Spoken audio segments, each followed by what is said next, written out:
Welcome to That's a Hard No, the podcast about learning to say no and set boundaries to live our best lives. I'm your host, Heather Drago. You may think, because of this podcast, that I'm a boundary setting expert, but I'm not. I'm an expert at struggling to set boundaries. But you know what? I'm working on it, and it is getting easier. Follow along with me as I learn from fellow strugglers and experts so that you too can start saying no without feeling fear, guilt, or FOMO. You don't know where to go. Unfriendly applications got you feeling low. You're not sure what to do. Weight of expectations is coming down on you. There's a phrase you should know. Tastes so much sweeter than hello. That's a hard no. So, a friend of mine, let's call her Jane, is a fellow small business owner. She's truly great at what she does. She has tons of experience, tons of know-how, and is frankly a big inspiration to me for self-confidence and motivation in being an entrepreneur. That's why it was really surprising to me when she confided in me at the end of one year that she felt like she was behind in her own expectations for herself and her business.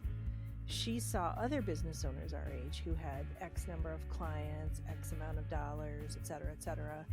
She said, I thought I'd be more accomplished by now. Well, that's a pretty dangerous measuring stick to stand up against.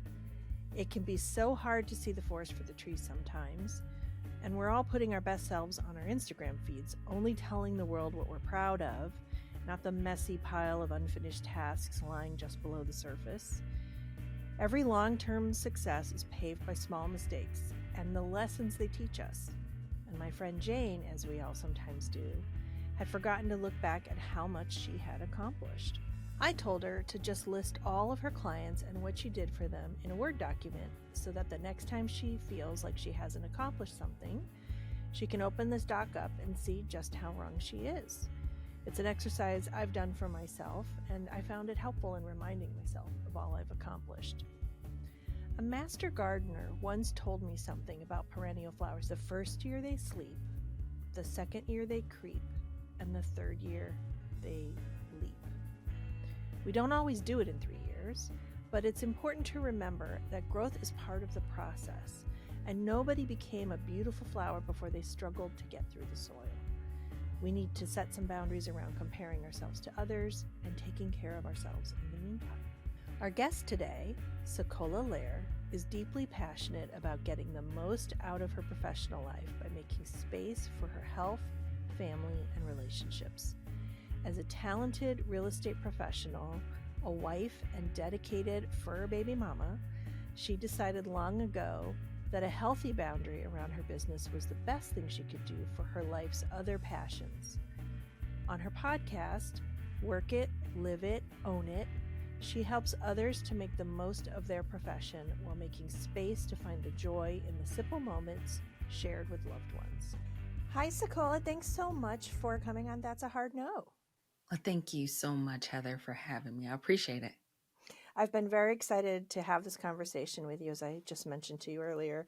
I was looking through your Instagram and, all the content you put out, and I was thinking, oh yeah, I need this conversation. Like right now, I need this conversation. As a woman entrepreneur, it is hard. It's fun. It's great. It's very fulfilling, but it's hard.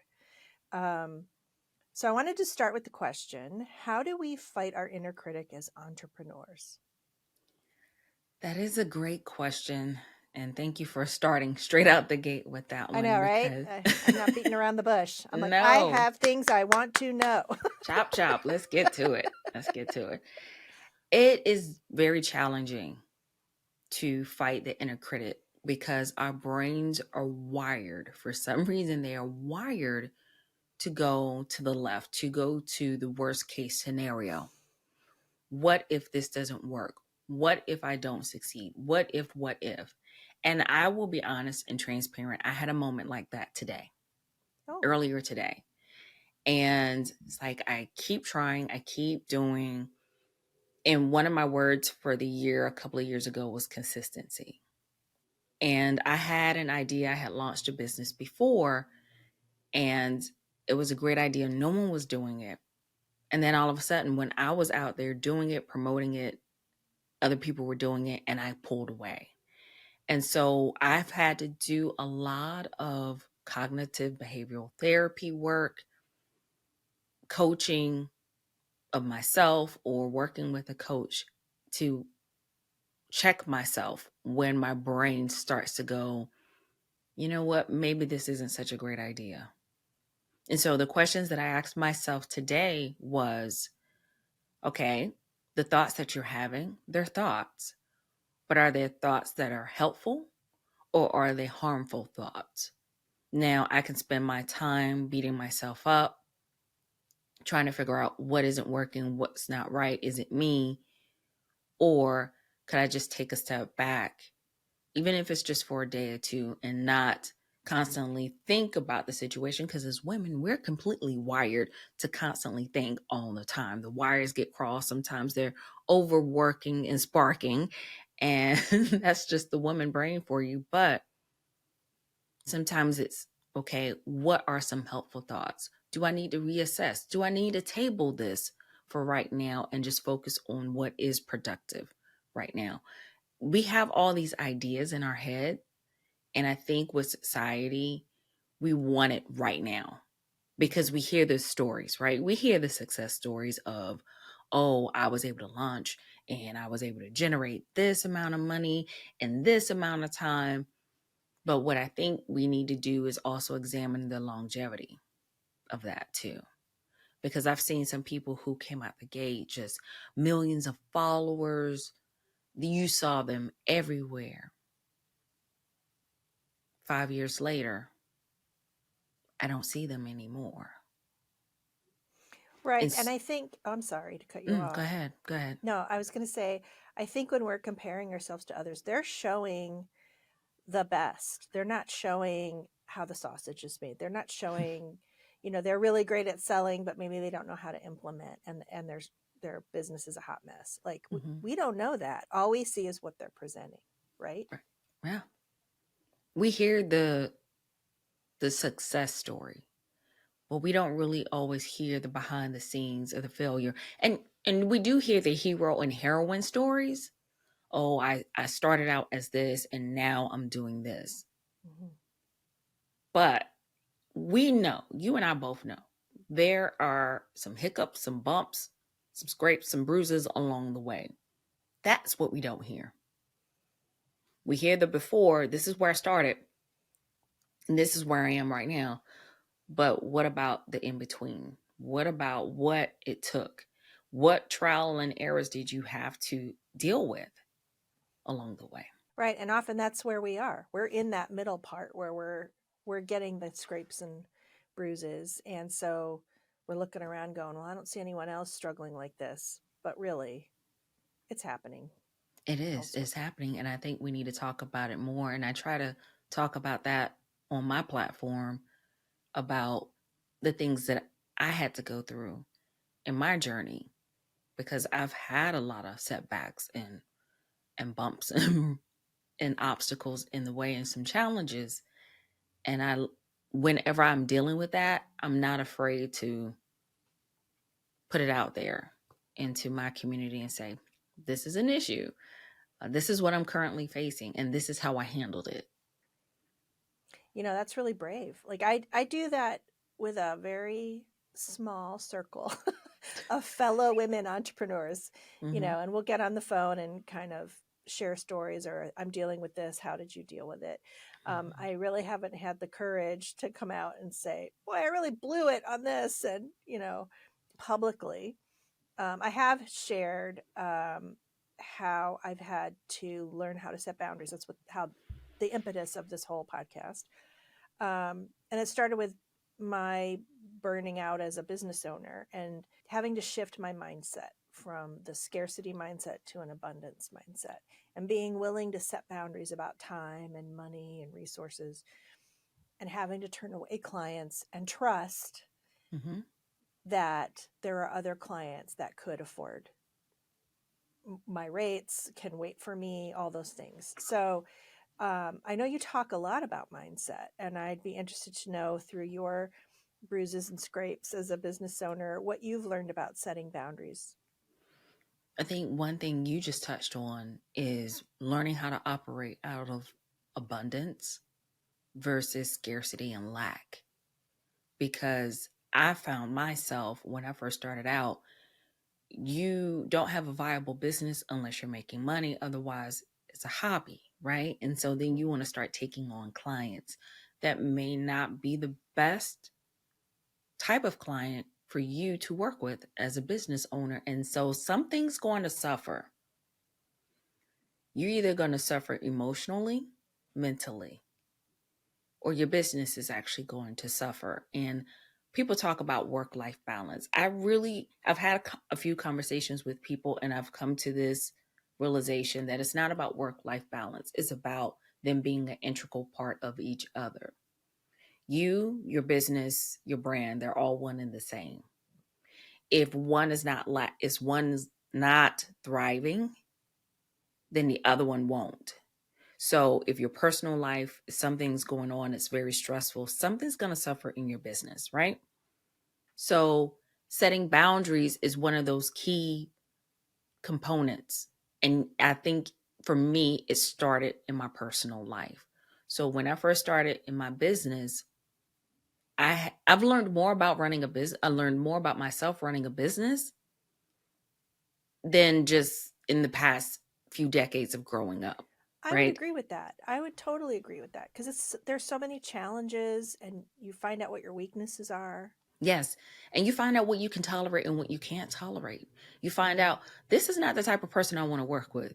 And so journaling also helps because even if you've had a bad experience, there's a learning curve in that experience.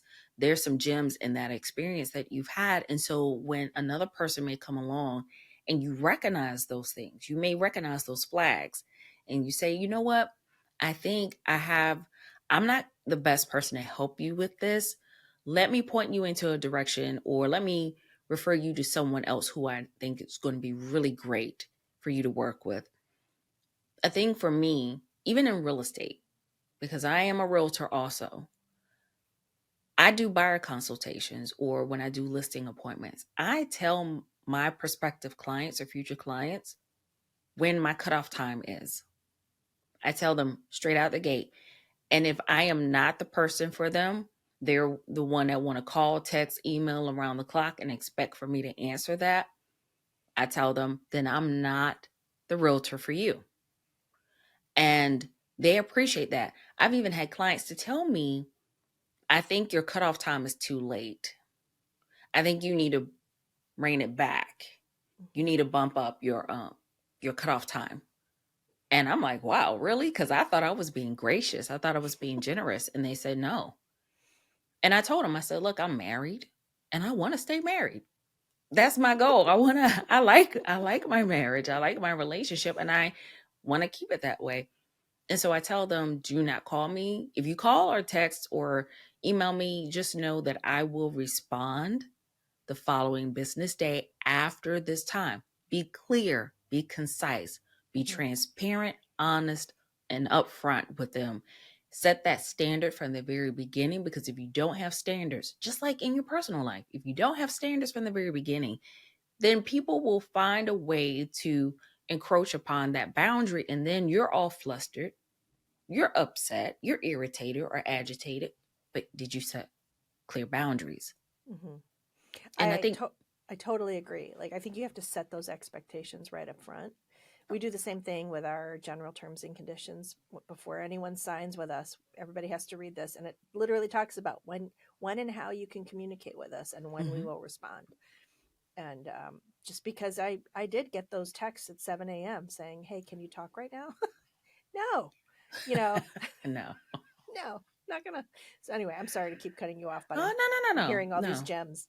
no. I think it's important, and I'm very passionate about it because I've seen other entrepreneurs I've worked with. I've allowed it happen to myself, and I think, wow. if I did not, if I had set a boundary, and I think people think boundaries are bad. Boundaries are not bad. You can set boundaries and they can be so tactful, professional, respectful. You're respecting yourself. You're valuing yourself. You're valuing your time. And you even mentioned a few minutes ago, we have to decide what's most important, our time, money, or our resources. And for me, I've discovered in the past few months, time is the most priceless thing that I possess. We don't know if we're going to get more time. That's the truth. So why not use it wisely and use it with whom you want to spend it with, how you want to spend it. And if that is something that's important to you, then learn how to work with that. If money is the most important thing to you, then structure your life around that. If your resources is what's important, structure your life around that. But you have to find out what it is. Yeah, and I think time, like when it comes to money, like of the three things we talked about, time, resources, money, you Mhm. can find other ways to supplement your resources. You can find other sources of money. You can't replace your time. Once No. it's gone, right? And so that's, I agree, the most precious thing. And that's the thing I have to find a way still to really protect, in order to really do my best work or be efficient Mhm. or, be able to concentrate. Yeah, and also to remain married. That would be a nice thing. I would like that at this point. I don't really feel like getting back out in the market.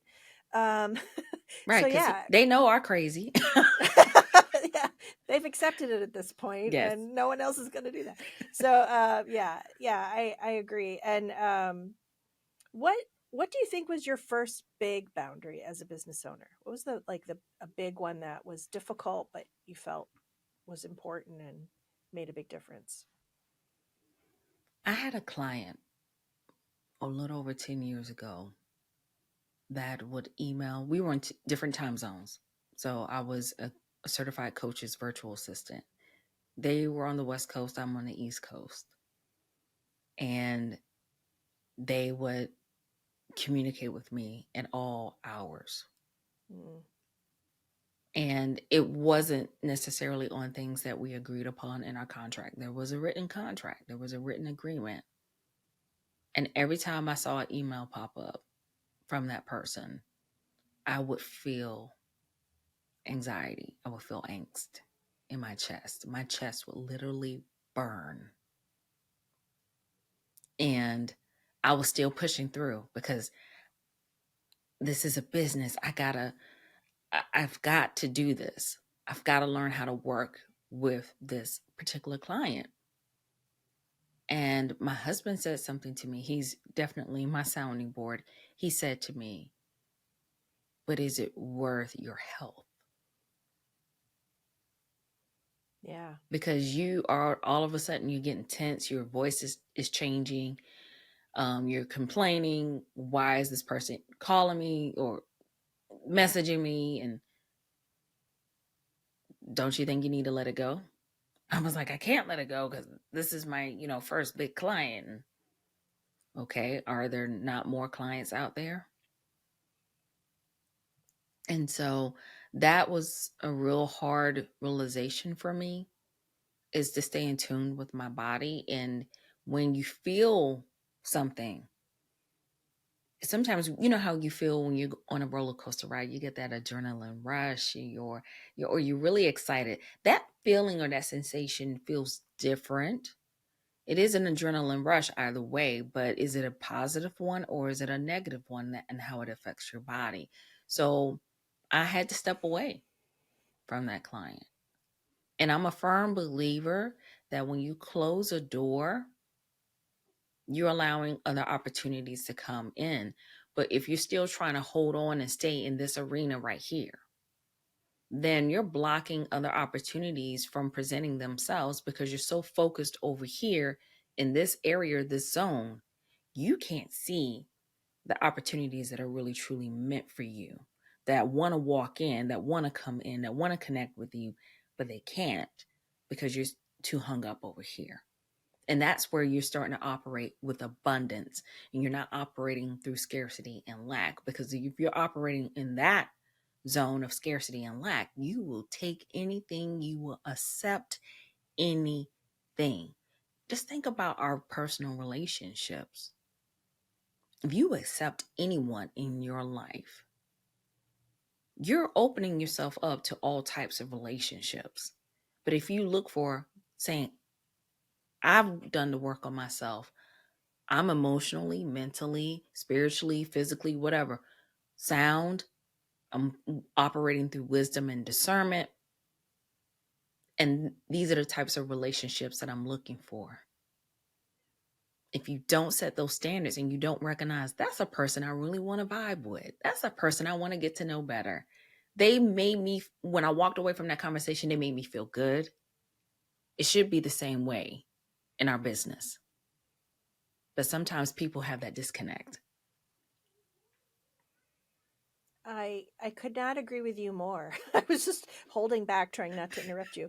Uh, so we always say on this podcast that, like, saying no leaves room for the right yeses in your life. And I think I love that you kind of went into the personal part too. It's like you wouldn't accept you know abuse in your, well, I don't know, let me back up and No, I edit wouldn't that out. accept it either. Yeah. So I've told other business owners, like, if a client name pops up on your phone and your stomach drops, you don't need to be working with that client, right? That And that was feeling. one of my first big boundaries. Was I said I had to say goodbye to a client. That was in my year of no, one of the first things I did. And it wasn't just that I had that pit in my stomach every time they texted or called. It was, I realized I was letting that client lead the conversation, and therefore we weren't getting the results he needed. And he was frustrated. And I realized, because I kept not setting boundaries with him, and he, like many business owners, was kind of ADHD all over the place, and we would start one thing and then go off on another thing, and nothing ever got resolved, and then he'd be frustrated. I realized, because I wasn't setting boundaries with him and leading the conversation, he wasn't getting my best. He wasn't getting what he was paying for. So I wasn't serving him. So it wasn't just about what I was willing to accept. It was, am I really doing right by this person? And maybe he'd be better off working with someone else. Right. And I've had to have those conversations as well, but knowing how to verbalize that, Yeah. to get the point across, but in a professional manner, is something that I've really had to work on, still working on. And when I come across clients like that, I'll say, okay, so let's go back to our original conversation. Your ultimate goal was to accomplish and achieve this. And we thought that we were a good fit for each other to help you get to this point. Has something changed along the way? What's changed? Well, I just think this is an idea, and I think it's a great idea. But let's focus on this area that we originally discussed first. Let's see this completely through. And I know, as a business owner, that's hard because we have all these ideas, especially if you're a creator. I get it. But let's see this all the way through to fruition and see where it can take you. If we're focusing on so many different things, then we won't excel in one thing. So which one thing would you like to excel in? Which one thing would you like to accomplish and achieve? And sometimes you have to redirect them, and just, it's one of those conversations you have to have. But at the end of the day, you have to respect yourself, love yourself enough to set that standard. And if they disagree, and say it's okay. We can agree to disagree, but just understand, I'm here to help you with one thing right now at a time. And if you're going to choose this one now, We're going to see this one through. Do you need some time to think about it? I love that. And I can do that now, but at the time Mm-hmm. when this big realization came for me, I realized it was out of fear. It was out of that scarcity mindset. I was afraid if I said no, I would lose this client. But then I Mm-hmm. ended up losing him anyway because the way things were working wasn't productive. Right. So one way or the other, you have to figure out what works for you and what works for them. And yeah, you have to do a little bit of educating. And I love that, Heather, because at the end of the day, when you walk away from a situation, you still have your self respect, you have your dignity, and you Mhm. say, and now I can give my skills, my expertise to someone who is just waiting for it, Mhm. who needs it. So I want to kind of circle back. Mm-hmm. Of course, I was planning on asking you about balancing home life and work life, and I love what you said about um, the two have to kind of be integrated. They kind of have to complement each other, not necessarily be a balance, but sort of, I guess, be synergistic in a way. Yes, Um, that's a great word. how did you learn that lesson? How, like, tell us about your journey as a business owner and, or a little more, I should say. I learned it from a personal experience. And this is working a 9 to 5, and medical situation arose. I have a medical condition, and I knew something was happening in my body. Again, that's going back, being in tune to your body. And I've seen my mother go through things, and my mother was wise enough to say to me, hey, if you start to note, if you're anything like me, if you start to notice these things, pay attention to them and talk to your doctor. So things were happening. I felt them. And at the time, my first doctor, who knew my mother, who worked with my mother, had passed away. So I had to go and see a new doctor. And I went to the new doctor and I said, hey, I think something's happening. I think this is what it is. Can you just check? And the doctor was like, how could you possibly know? And I Mm. said, I'm feeling something in my body. Can you please just do this assessment? Can you do this check? Well, his comeback was, well, you're going to have to pay for this. I don't know if your insurance. I said, well, it's not your insurance. It's not your money. So either you do it or I can ask someone else to do it. But I made this appointment today to get this done. And if there's nothing going on, then great. I can walk away and not worry about it. But if it is, I'm being proactive. Now, are you going to be proactive with me or not? Because this is my body. It's not your body. Good for And you. How condescending. it was. Jeez. And when they did the test, guess what? It was You what were I thought it right. was. Yeah. Yeah. And he looked at me. He was like, how could you possibly know? And I said, didn't I say I know my body? Didn't I say that? And then he still wanted to push back and say, well, we're going to wait. We're going to wait 30 days to see how it's going to work. And I said, okay, doc, it's not going to change. If anything, it's possibly going to get worse. I've been through this before. I didn't make it 30 days. And I had to have emergency surgery.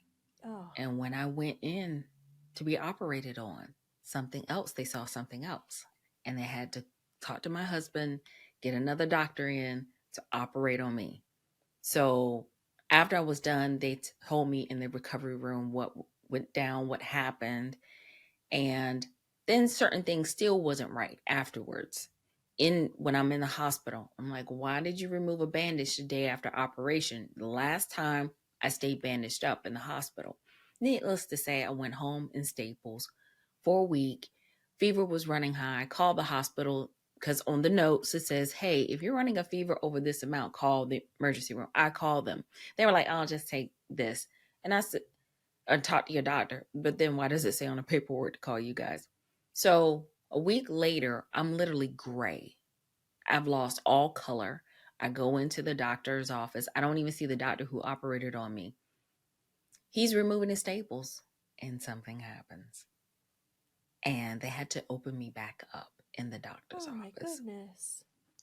No drugs, no, no nothing. I was like, "Are you gonna no. give me something?" They're like, "No, we can't." And Oh. so I ended up having to go to a specialist every single day. My husband would have to take me to this place every single day before he went to work.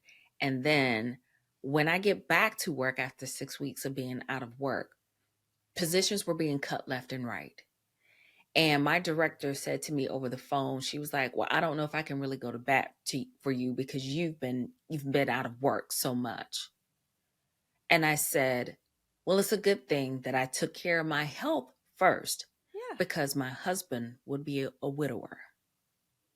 My parents would no longer have a daughter if I did not listen. So if I have to lose my position because I took care of my health first, then so be it.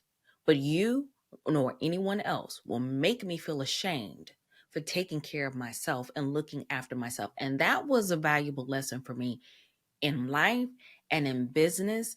If you do not keep your cup full and you're always trying to give what's in your cup, you have nothing left for yourself.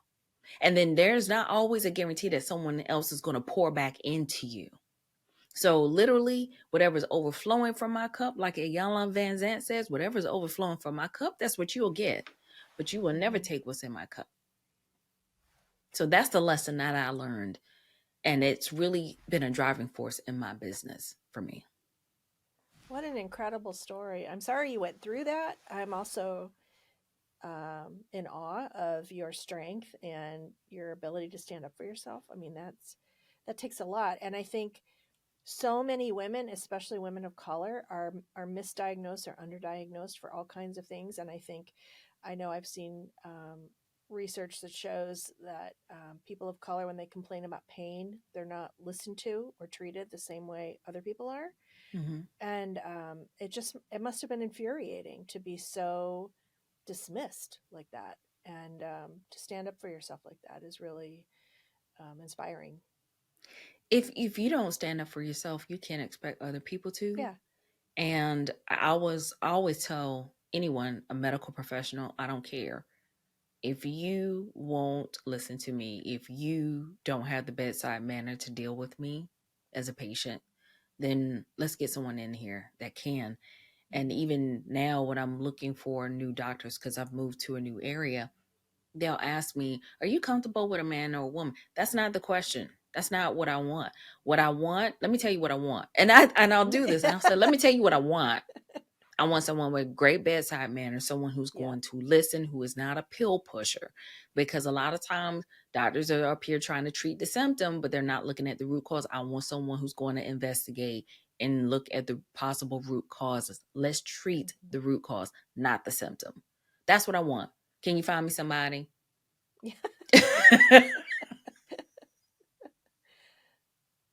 I think that's a great place to take a break. I think we can all agree with that. And we're going to take a quick break and we'll be back with SaCola. That's a Hard No is brought to you by Clever Grow Marketing, my full service agency specializing in smart, strategic marketing solutions for businesses and nonprofits. Okay, so you're probably wondering, Heather, what's with the podcast about boundaries? Why not marketing? Well, maybe in the future, but for now, it actually does relate, so bear with me here. Smart marketing, strategic marketing, requires knowing what to say no to and why. Businesses and nonprofits get inundated with marketing options and offers every day. We help you cut through all that noise, focus on your specific needs, and develop actionable strategies that are doable and actually make sense. Whether it's websites, SEO, email, social, or traditional channels, we're experienced in all of it. So if you need help figuring out your marketing, visit our website, clevergrowmarketing.com, and get in touch. SaCola and I had a great conversation about boundaries, about self-advocacy around gender and health, and work-life balance. And I realized while listening that the sheer number of boundaries we need to set can seem overwhelming. There's a lot of work in making space for yourself, and it doesn't stop when you clock out every day. But we don't need to get discouraged as long as we're making progress. Day after day, it will pay off. Believe you me. In the next part of our conversation, SaCola lent us her expertise as a real estate agent and how we need to leverage our need to set healthy boundaries with the need to have a place to live. Okay, we're back with SaCola. So I wanted to talk about the other part of your world, which is real estate, because it's such an important part of everyone's lives. We all have to live somewhere, right? Some people have grandiose ideas about where they can live and where they want to live and how luxurious and big it is, and they have ideas of what they can get for their money, and really it's not realistic. And also I'm sure there are lots of boundaries to be set about um, how you interact with people, what to look for in a real estate agent. So I just wanted to pick your brain about all those things. Okay. um, what are the uniquely hard issues in real estate that people struggle with relating to boundaries? Like, how do they, what are the things people get tripped up on? You mean realtors, buyers, sellers? Which one do you want to start with? Well, how about all of them? Okay. So let's start with the clients themselves. With buyers, it's essential to one, find your purchasing power first. And I know this may seem harsh, but I tell buyers up front, one question I ask, have you spoken to a lender yet? Well, I've Mm-hmm. spoken to my credit union or I've spoken to my bank. And the thing is that a lot of buyers don't realize is that there's so many different programs out there and specialties out there. It depends on their job, what they're doing for a living, where they live, where they're looking to purchase. The institutions, the big institutions, don't have all those resources. So, do you want to work with someone who's got their pulse on a lot of local resources or resources from the state that, say, a big conglomerate may not even know about and doesn't have in tune? That's one of the things. The second thing is talk to more than one lender. Reason being is because you find out, and I have a list of questions that I give a buyer. I give them a list of recommended lenders. Number one, I don't have any favorites, but I will say these are the ones that I know, like, and trust. I want you to talk to a lender first and foremost because I need you to know what your purchasing power is and what you feel comfortable with. Because at the end of the day, I'd rather for you to be cash rich, not cash poor. So if you have put all this money into a down payment, do you have money to move?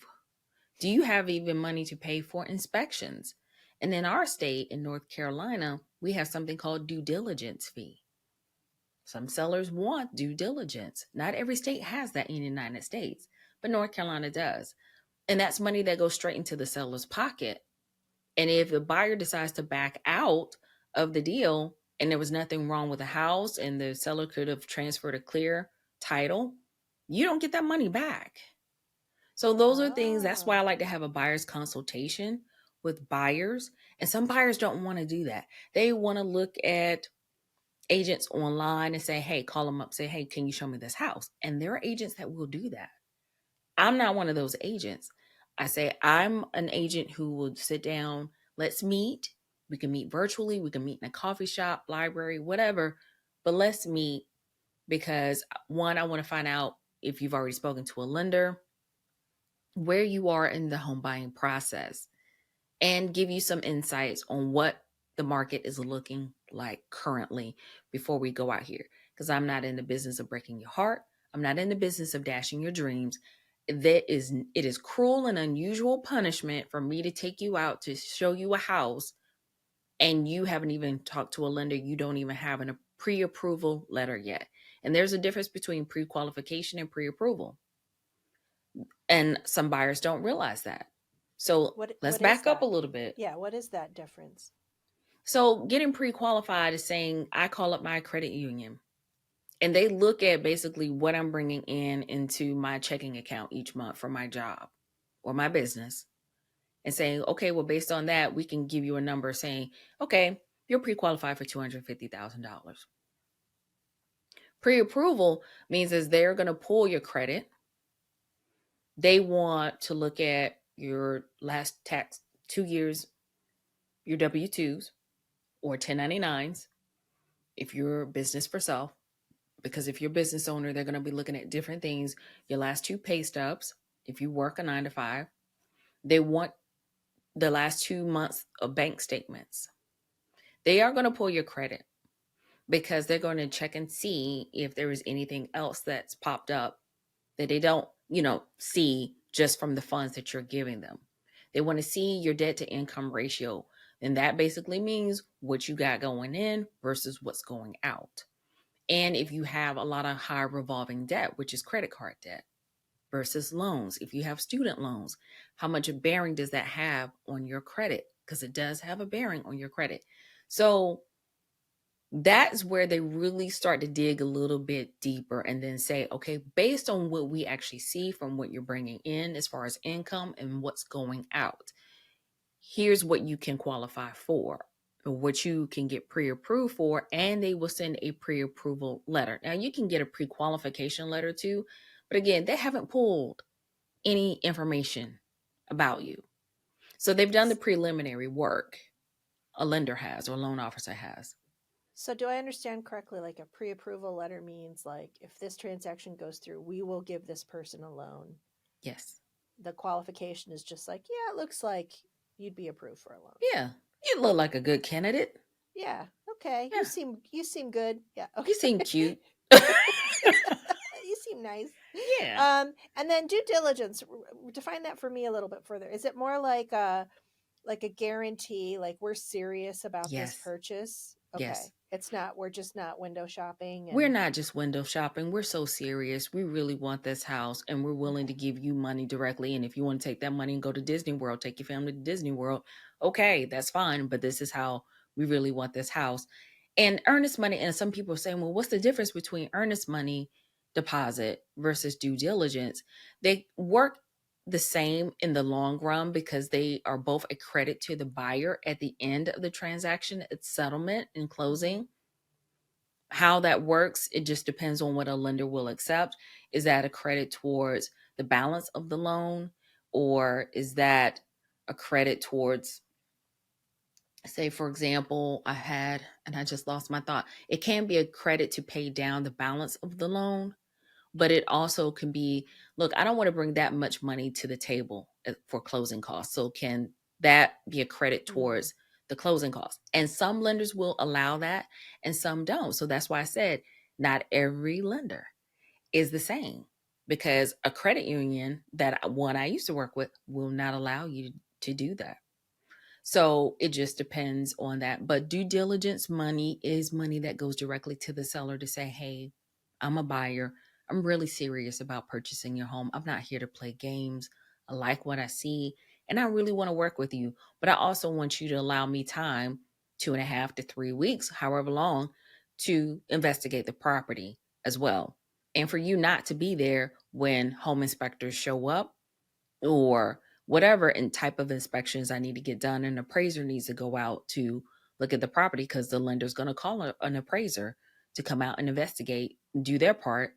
And you want to do your part as well, as far as checking the HVAC system, as far as doing a general home inspection. You want that time to investigate and be comfortable enough with the amount that they're giving to the seller to say, if I see something that's not right and it's a really serious thing, then I'm going to walk away and be comfortable with that. And that's what I tell my buyer clients. I can't tell you what to give. Just give what you think is comfortable, as if you had to walk away, and you will not lose sleep over it. Mm-hmm. When it comes to sellers, I always advise sellers, especially in this market in the past few years, it's been very volatile. It's been very different. With the due diligence money, be considerate, because guess what? You're selling your house right now. On the other end, you're going to be a buyer. So what you expect from your buyer clients is probably what another seller is going to expect from you. And every situation, every transaction is different. But I also tell my seller clients, look, here's the real deal. You want to present your home in a way where buyers can actually see themselves in the home. So if you've got all this memorabilia up, if you've got all these personal photos, I know you love your grandkids, I know you love your family, your spouse, but take all of that down and even make sure that when your home is under contract and inspectors are coming in to move things away from the wall, make sure it's not cluttered. Best thing for them to do before they even talk to a realtor, get the home on the market, is declutter the home to begin with. And so that's where a lot of sellers, they're just, and they may not have time because they have a job relocation. So they got to move very fast. So that's the first thing. Let's work on this. Do you need help? Do you need an organizer coming in to help you declutter or to get some of this out of the way? Because I've had buyers come in and say, this is nice. I like the way they have it set up, but can I see my furniture here? And that's another thing I tell buyers. Don't ever buy a place based on the current furniture you have. You can buy furniture after you close on your home. Don't start buying things during the loan process. That's another thing. I'm therapist, I'm hand holder, I'm coach, I'm the psychologist.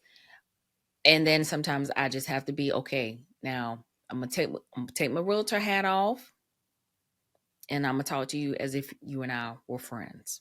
Okay. And then that's when I have to have that heart to heart with them. Let's have a heart to heart. And I have to set that boundary and say, okay, I'm taking the realtor hat off. You and I get ready to have a heart to heart. If you were my best friend, this is what I would say to you. And now I have to have those conversations. Realtors, the way my business is set up, I work by referral only. So yeah, you see me talk about real estate on my podcast, and that is a way to bring enlightenment to buyers and sellers. I've also brought on investors as well. So people who want to delve into real estate investing, they can get that information.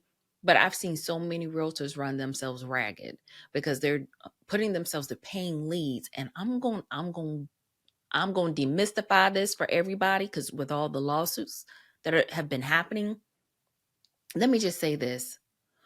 As a realtor, we spend a lot, we pay a lot of money in fees, monthly fees. Some realtors spend astronomical amounts of money, 4 digits plus a month, just to put themselves out there on someone else's website, just so they can have people call them so they can show them a house. And then a lot of times they will drop what they're doing, family, whatever it is, to rework so they can try and show this person a home just so they can make a sale. So I see a lot of realtors operate out of scarcity and lack. And then there are those like me that is just like, you know what? I'm not operating that way. And the clients that I do take on are within my bandwidth. And even the ones I have talked to that do online leads to generate leads, they'll say they'll show them one home just to get to know them, get to meet them in person, and then do a buyer's consultation. That can work as well if you've got the time to do that.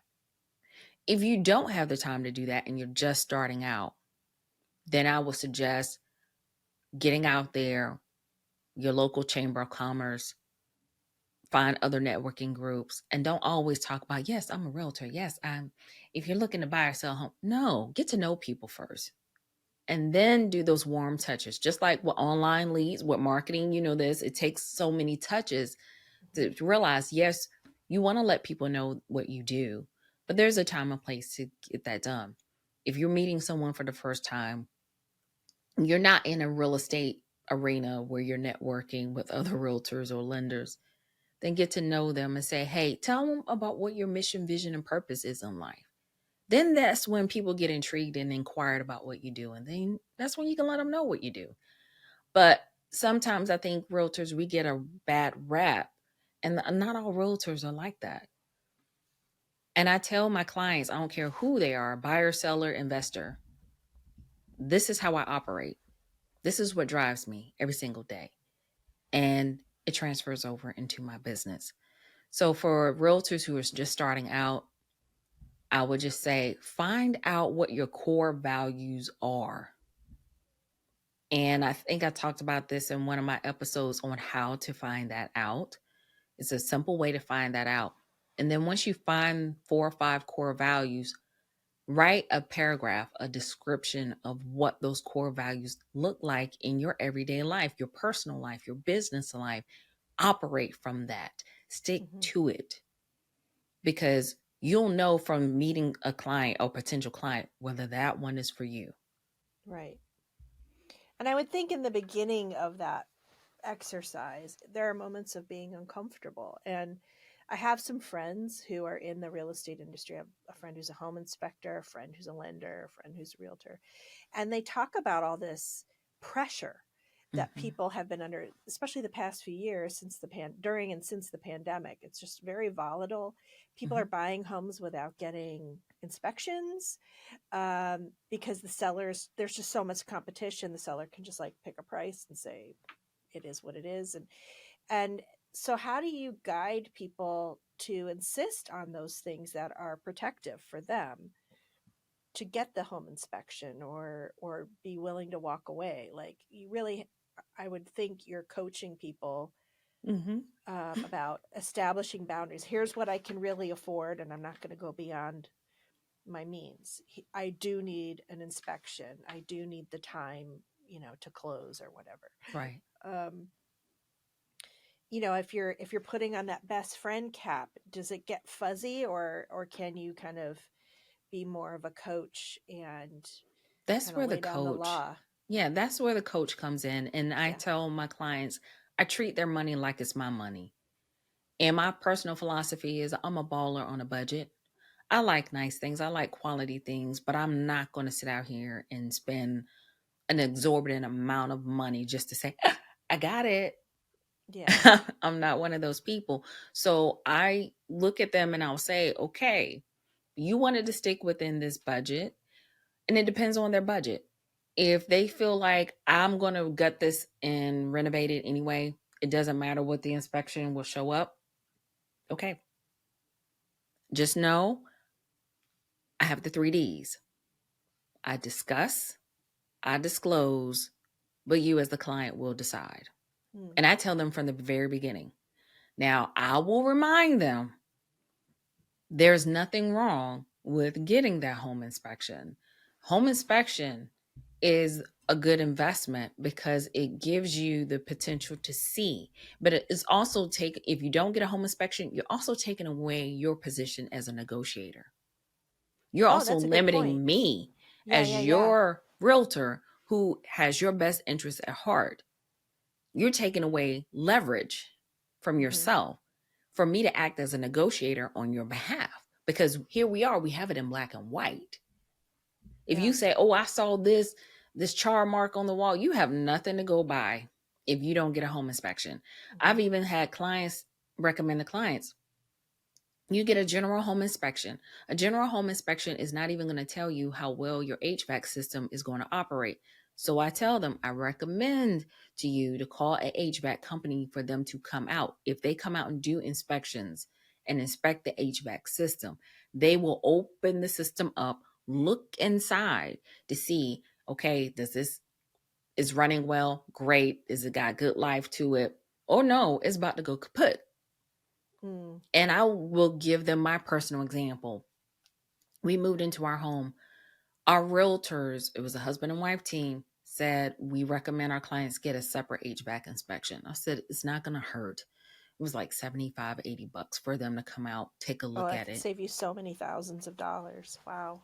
Do you know that HVAC inspector versus our home inspector said, because if you turn the air on, it works. You turn the heat on, it works. Because that's what a general home inspector does.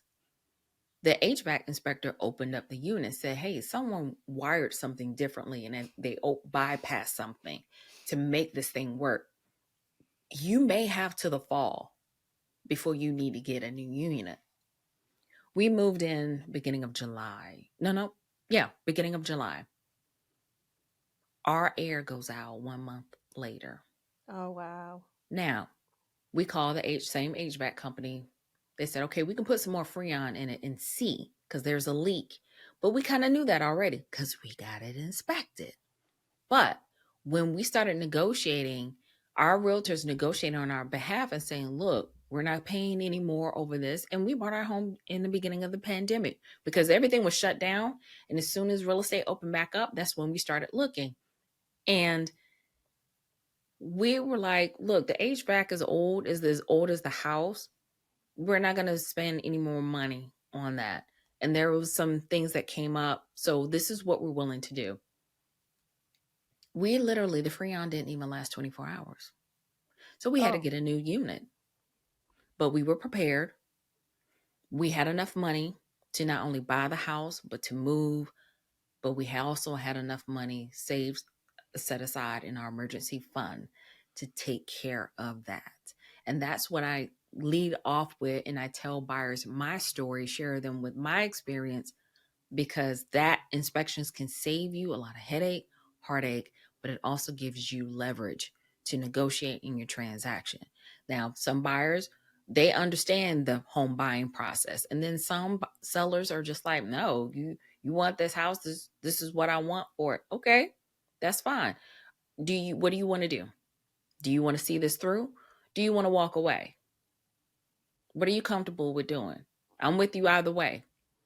yeah. And then I'll let the listing agent know, okay, if it's serious enough, you know that now you're going to have to disclose this to other potential buyers. So does your client want to play ball, or they want to go and take their chances and put the house back on the market and wait another 30, 35 days for it to sell? How soon do they want to move again? Yeah. Yeah. Yeah. Yeah. You got to be willing to walk away and Yeah. let people know. Yeah. Yeah. So, what are some ways to spot a good realtor, and what are red flags to tell you someone is not a professional that you should work with?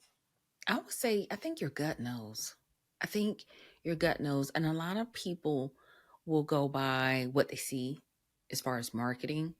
And I think I look at it differently because you and I both know you can look so polished and so great on the internet, on the web, but is there substance behind what you're talking about? At the end of the day, as a realtor, we are in the business of helping people reach a goal and a dream, and it's about them. If you sit down and you talk to a realtor and they're talking about, oh, I've done this, I've done that, and some people love that, then that's the client for them, right? I'm the top realtor in this, I'm a multi-million-dollar realtor. Yeah, but okay, that's nice. What about me? That's the type of person I am. So, So someone who listens, someone who listens, and yeah, and I would say you want someone who's going to listen to you. You are the client. You get to decide at the end of the day. That's why I tell them 3Ds. I disclose, I discuss with you, but you decide. I tell them what my core values are. I'm going to tell you what I'm going to do for you throughout the transaction. I will let you know how many times I'm going to stay in contact with you, whether it's on the listing side or the buying side. If it's the listing side, you're going to hear from me once a week, depending on how the market goes, depending on how it is. Because over a decade ago, homes would stay on the market 3 or 4 months. And I think people have totally forgotten about that. We've gotten through the pandemic where homes were just flying off the shelves in a few days. So even during those time periods where homes were on the market for a few months, I'm checking in with you every week. I'm letting you know if we have any offers. If we haven't had any offers, I'm going to let you know what I have been doing behind the scenes to get your home out there. I've been beating the bushes. I've been talking to lenders, letting them know, hey, if you got any potential buyers who are looking for this particular type of home, I have one on the market. Reaching out to investors. Hey, do you know of someone? Are you interested? Do you know of someone? That you stay in open communication. For me, transparency, honesty, integrity. We're going to have fun through this. My philosophy is I believe in stress less transactions. I can't guarantee you there won't be stress. I can't.